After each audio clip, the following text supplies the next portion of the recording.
విశాఖ స్థానిక సంస్థల MLC ఎన్నికపై YCP అధినేత జగన్ ఫోకస్ పెట్టారు. తాడేపల్లిలోని తన క్యాంప్ కార్యాలయంలో వైసీపీ ప్రజాప్రతినిధులతో వరుస సమావేశం ఏర్పాటు చేశారు. ఆయన పాయకరావుపేట, పెందుర్తి, నర్సీపట్నం నియోజకవర్గాల ప్రజాప్రతినిధులతో సమావేశమయ్యారు జగన్. ఇక ఎన్నికల్లో అనుసరించాల్సిన వ్యూహాలపై శ్రేణులకు జగన్ దిశానిర్దేశం చేశారు. నిన్న పాడేరు, అరకు నియోజకవర్గాల పరిధిలోని ప్రజాప్రతినిధులతో సమావేశం ఏర్పాటు చేశారు. ఇప్పటికే బొత్స సత్యనారాయణకు వైసీపీ టికెట్ ఖరారు చేసింది. ఈ నెల 30న ఎన్నికలు జరగబోతున్నాయి. అయితే టీడీపీ ఇంకా కూడా అభ్యర్థిని ఖరారు చేయలేదు. ఈ నేపథ్యంలోనే కొంత ఆసక్తి రేపుతోంది. అయితే మొత్తం మీద 838 మంది ఓటర్లు ఉన్నారు, అంటే ప్రజాప్రతినిధులు ఉన్నారు. దాంట్లో వైసీపీ బలం 615గా ఉంది, కూటమికి 215గా ఉన్నాయి. ఇక 8 స్థానాలు ఖాళీగా ఉన్నాయి. పూర్తి స్థాయి మెజారిటీ వైసీపీకి ఉండడంతో సీట్ దక్కించుకోవాలనే ప్లాన్ జగన్మోహన్ రెడ్డి చేస్తున్నారు. అయితే ఎటువంటి ప్రలోభాలకు లొంగవద్దని ప్రజాప్రతినిధులకు సూచనలు చేస్తున్నారు. కూటమికి పూర్తి స్థాయి మెజారిటీ లేకపోయినా కూడా క్రాస్ ఓటింగ్ జరిగే అవకాశం ఉంటుందేమో, ప్రభుత్వం వారిది కాబట్టి వారికి ఎక్కువగా మొగ్గు చూపే అవకాశం ఉంటుందేమో అనే ఆందోళనలో వైసీపీ పార్టీ అధినేత జగన్మోహన్ రెడ్డి ఉన్నారు. దీనికి సంబంధించి రాజేష్ జాయిన్ అవుతున్నారు మనతో పాటుగా. ఎస్ రాజేష్, గతంలో ఎన్నడూ కూడా ఈ స్థాయిలో స్థానిక సంస్థల ప్రజాప్రతినిధులతో జగన్మోహన్ రెడ్డి మీటింగ్ పెట్టిన దాఖలాలు అయితే లేవు. ఆయన ఓడిపోయిన వెంటనే కొంత ప్రజల్లోకి చేరువయ్యే రకంగా ప్రయత్నం చేస్తున్నారు. దాంట్లో కూడా ఈ స్థానిక సంస్థల ప్రజాప్రతినిధులతో వారందరితో మాట్లాడిన చూసిన తర్వాత సో జగన్ అలర్ట్ అయ్యారా, భయపడుతున్నారా? అంటే ఘోర ఓటమి తర్వాత వస్తున్నటువంటి మొదట ఎన్నిక కావడంతో వైసీపీ అధినేత జగన్ కొంత అప్రమత్తంగా ఉన్నారని చెప్పాలి. ఎందుకంటే విశాఖపట్నంతో పాటు ఉత్తరాంధ్రలో మెజారిటీ స్థానాలు కూటమి కైవసం చేసుకుంది. విజయనగరంతో పాటు విశాఖను కూడా క్లీన్ స్వీప్ చేసిన నేపథ్యం కూడా ఉంది. కాబట్టి ఇప్పుడు విశాఖపట్నంలో జరగబోతున్నటువంటి స్థానిక సంస్థల ఎమ్మెల్సీ ఎన్నికల్లో ఖచ్చితంగా గెలవాలనేది వైసీపీ అధినేత జగన్ వ్యూహంగా కనబడుతుంది. అందులో భాగంగానే గతంలో ఎన్నడూ అంటే ముఖ్యమంత్రిగా ఉన్న 5 ఏళ్ల కాలంలో ఎప్పుడు ఎంపీటీసీలు, జడ్పీటీసీలు, కార్పొరేటర్లతో ఎప్పుడూ సమావేశం కాలేదు. కానీ ఇప్పుడు వాళ్ళే కీలకంగా మారారు. ఎమ్మెల్సీని గెలుచుకోవాలంటే ఖచ్చితంగా అక్కడ ఉన్నటువంటి కార్పొరేటర్లు కానీ అదేవిధంగా ఎంపీటీసీలు, జడ్పీటీసీలే కీలకం. కాబట్టి ఇప్పుడు వాళ్ళతో వరుస సమావేశాలు వైసీపీ అధినేత జగన్ పెడుతూ ఉన్నారు. నిన్న అరకు, పాడేరు నియోజకవర్గానికి సంబంధించినటువంటి వైసీపీ ప్రజాప్రతినిధులతో సమావేశమయ్యారు. ఈరోజు నర్సీపట్నం, పాయకరావుపేట, పెందుర్తి ఈ 3 నియోజకవర్గాలకు సంబంధించినటువంటి నేతలతోనూ అదేవిధంగా అక్కడ ఉన్నటువంటి మాజీ ఎమ్మెల్యేలు, అదేవిధంగా ప్రజాప్రతినిధులు, ఎంపీటీసీలు, జడ్పీటీసీ వీళ్ళతో సమావేశం కాబోతున్నారు. ఇంకొక ముఖ్యమైన విషయం ఏంటంటే ఆల్రెడీ వైసీపీ క్యాంపు రాజకీయాలు మొదలుపెట్టిందనే ఒక ప్రచారం నడుస్తుంది. నిన్న సమావేశం జరిపిన తర్వాత కొంతమందిని బెంగళూరుకి పంపించేశారు, ఒక క్యాంప్ ఏర్పాటు చేసి అక్కడ పంపించేశారని ఒక సమాచారం అయితే వస్తుంది. అయితే దీనిపైన వైసీపీ అధిష్టానం మాత్రం నోరు మెదపట్లేదు. కానీ జరుగుతున్న ప్రచారం అయితే క్యాంపు రాజకీయాలకి వైసీపీ అధిష్టానం స్టార్ట్ చేసిందని తెలుస్తుంది. ఈ నెల 30న ఎన్నిక జరగబోతున్న నేపథ్యంలో 30 వరకు వైసీపీకి సంబంధించినటువంటి ఎంపీటీసీలు, జడ్పీటీసీలు, కార్పొరేటర్లు అందరినీ కూడా పూర్తిగా బయట ప్రాంతాల్లో ఉంచాలని వైసీపీ అధిష్టానం భావిస్తుంది. దానిలో భాగంగానే నిన్న కొంతమందిని ఇప్పటికే క్యాంపుకి పంపించినట్టు తెలుస్తుంది. ఈ రోజు జరిగే మీటింగ్ తర్వాత మరికొంతమందిని బెంగళూరు కానీ, హైదరాబాద్ కానీ, చెన్నై కానీ 3 ప్రాంతాలు ఎక్కడో చోటకి పంపించి అక్కడ ఉంచాలని భావిస్తుంది. ఎన్నిక రోజు మాత్రం వాళ్ళని తీసుకురావాలని ఆలోచన చేస్తున్నట్టు ఒక ప్రచారం అయితే నడుస్తుంది. దానిపైన వైసీపీ అధిష్టానం అయితే క్లారిటీ ఇవ్వలేదు. మరోవైపు టీడీపీ, జనసేన, బీజేపీ కూటమి మాత్రం ఇప్పటివరకు ఎమ్మెల్సీ అభ్యర్థిని ప్రకటించలేదు. 16వ తారీఖుతో పూర్తి స్థాయిలో నామినేషన్ గడువు ముగుస్తున్న నేపథ్యంలో ఈలోపే ప్రకటించాల్సి ఉంటుంది. కాబట్టి అభ్యర్థిని ప్రకటించే అవకాశం కనబడుతుంది. టీడీపీ అభ్యర్థి పేరే బలంగా వినబడుతుంది. గండి బాబ్జీ కానీ, పేలా గోవింద్ మాజీ ఎమ్మెల్యే, అనకాపల్లి మాజీ ఎమ్మెల్యే పేలా గోవింద్ పెద్ద పేరు బలంగా వినబడుతుంది. ఈరోజు ప్రస్తుతం తెలుగుదేశం పార్టీ పాలిట్ బ్యూరో సమావేశం జరుగుతుంది. సమావేశంలో అభ్యర్థిని ఖరారు చేసే అవకాశం కూడా కనబడుతుంది. మరోవైపు వైసీపీ అధిష్టానం నిజంగా అంటే ఎమ్మెల్సీ ఎన్నికని ఖచ్చితంగా గెలుచుకోవాలనే భాగంగా గతంలో సంబంధించినటువంటి మున్సిపల్ కార్పొరేషన్ స్టాండింగ్ కమిటీ ఎన్నికలు కూడా జరిగాయి. దాంట్లో చాలా వరకు క్రాస్ ఓటింగ్ జరిగినట్టుగానే చెప్తున్నారు. వైసీపీ నాయకులందరూ కూడా టీడీపీకి మద్దతుగా నిలిచినట్టుగానే కొంత ఆరోపణలు కూడా ఉన్నాయి.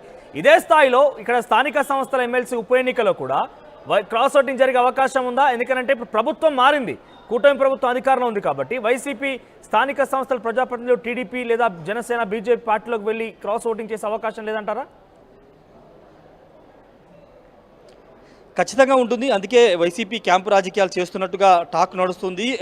600 అంటే 615 స్థానాలు వైసీపీకి ఉన్నాయి. 215 స్థానాలు మాత్రమే కూటమి. ఈ నేపథ్యంలో మెజారిటీని తిప్పుకుని ఎమ్మెల్సీ స్థానం కైవసం చేసుకోవాలంటే కొంత కష్టమైన తరం కాబట్టి, కానీ క్రాస్ ఓటింగ్ జరిగిద్దని ఒక అభిప్రాయంలో వైసీపీ ఉంది. అంతేకాదు అభ్యర్థుల్ని అంటే ప్రజాప్రతినిధులు ఎంపీడీ జడ్పీటీసీని వాళ్ళ వైపుకు కూటమి వైపు తిప్పుకుని ప్రలోభాలు పెట్టే అవకాశం ఉందని వైసీపీ అధిష్టానం భావిస్తుంది. కాబట్టి జగన్ ఎక్కువ ఫోకస్ పెట్టి వరుసగా నియోజకవర్గాలకు సంబంధించినటువంటి అక్కడ ఉన్న లోకల్ ఎంపీటీసీలు జడ్పీటీసీలు కార్పొరేటర్లతో సమావేశం పెట్టడం, వాళ్ళకి ఇన్స్ట్రక్షన్స్ ఇవ్వడం, వాళ్ళకి పార్టీ ఏ విధంగా అండగా ఉంటుందనే ఒక అంశాన్ని తీసుకురావడం చూస్తున్నాం. ఖచ్చితంగా బొత్స సత్యనారాయణ గెలిపించాలనేది జగన్ వ్యూహంగా కనబడుతుంది. దాని వెనక మండలిలో వైసీపీకి 38 మంది అభ్యర్థులు ఉన్నారు, ఎమ్మెల్సీలు ఉన్నారు. ఈ నేపథ్యంలో అక్కడ బలమైన వాయిస్ వినిపించే వాళ్ళకి నాయకత్వం వహించే లీడర్ లేరు. ఈ నేపథ్యంలో ఎమ్మెల్సీగా బొత్స సత్యనారాయణ కనుక గెలిపించుకుంటే మండలిలో బలమైన వాయిస్ వినిపించవచ్చు. ముఖ్యంగా ప్రభుత్వం తీసుకొచ్చే బిల్లులకు సంబంధించిన విషయంలో అడ్డుకోవచ్చనే ఒక భావనలో వైసీపీ అధినేత జగన్ ఉన్నారు. కాబట్టి ఇప్పుడు అభ్యర్థిగా బొత్స సత్యనారాయణ తీసుకురావడం, అభ్యర్థిగా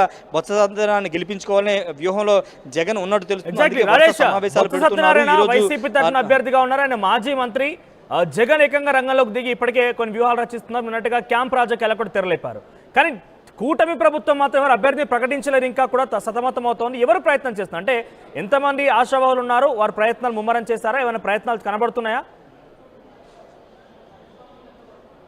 అంటే ఒక 5 నుంచి 6 మంది అయితే ఆశావాహులు పోటీ పడుతూ ఉన్నారు. బొత్స సత్యనారాయణ బలమైన లీడర్ కాబట్టి, బీసీ సామాజిక వర్గానికి సంబంధించిన బలమైన లీడర్, ఉత్తరాంధ్రలో పట్టున్నటువంటి నేత కాబట్టి ఆయనకి సమానంగా ఆ స్థాయి ఉన్న వ్యక్తిని అభ్యర్థిగా పెట్టాలని కూటమి నేతలు కూడా భావిస్తున్నారు. ఒకవేళ అలాంటి అభ్యర్థి కోసమే ప్రస్తుతం చర్చలు అయితే జరుపుతున్నారు. ఇంతకుముందు మాట్లాడినట్టే పేలా గోవింద్ పేరు బలంగా వినబడుతుంది. ఆయన బీసీ సామాజిక వర్గానికి సంబంధించిన వ్యక్తి. వాటితో పాటు గండి బాబ్జీ, విశాఖపట్నం తెలుగుదేశం పార్టీ జిల్లా అధ్యక్షుడిగా పనిచేసినటువంటి గండి బాబ్జీ పేరు కూడా వినపడుతుంది. వీళ్ళతో పాటు దిలీప్ చక్రవర్తి, జనసేన సంబంధించి దిలీప్ చక్రవర్తి పేరు కూడా వినపడినప్పటికీ టీడీపీ సంబంధించిన అభ్యర్థి వైపే మొక్కు చూపే అవకాశం కనబడుతుంది. ఎందుకంటే చాలా ప్రతిష్టాత్మకంగా 2 పార్టీలు అంటే కూటమి పార్టీ, అదేవిధంగా అటు వైసీపీ కూడా ఎమ్మెల్సీ ఎన్నికను తీసుకున్నాయి.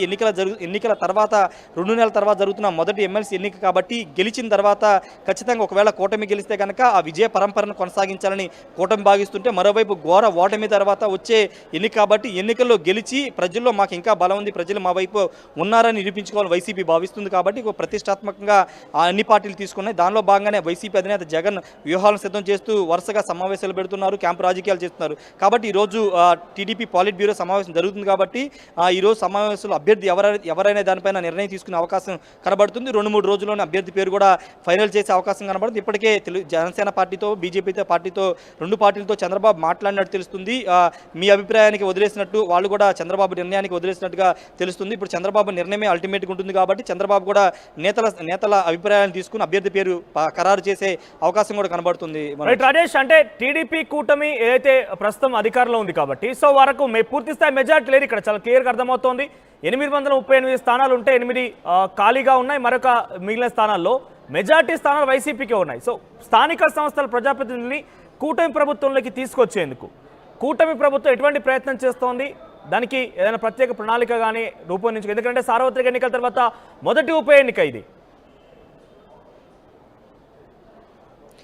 ఖచ్చితంగా కూటమి నేతలు అయితే ఒకటే చెప్తున్నారు, లోకల్గా మీ పంచాయతీలో కానీ లేకపోతే జడ్పీకి సంబంధించినటువంటి మండలాల్లో అభివృద్ధి జరగాలంటే కూటమి అధికారంలో ఉంది కాబట్టి కూటమి అభ్యర్థిని గెలిపించుకుంటూ కూటమికి సహకరిస్తే కనుక అభివృద్ధి సాధ్యమవుతుంది. ప్రతిపక్షంలో ఉన్నటువంటి పార్టీని గెలిపించుకోవడం ద్వారా పెద్ద అభివృద్ధి సాధ్యమవుతుందని ఒక స్లోగన్ ద్వారా అక్కడ ఉన్నటువంటి స్థానిక ప్రజాప్రతినిధులను, ఎంపీటీసీని, జడ్పీటీసీని ఆకర్షించే ప్రయత్నం కూటమి చేసే అవకాశం కనబడుతుంది.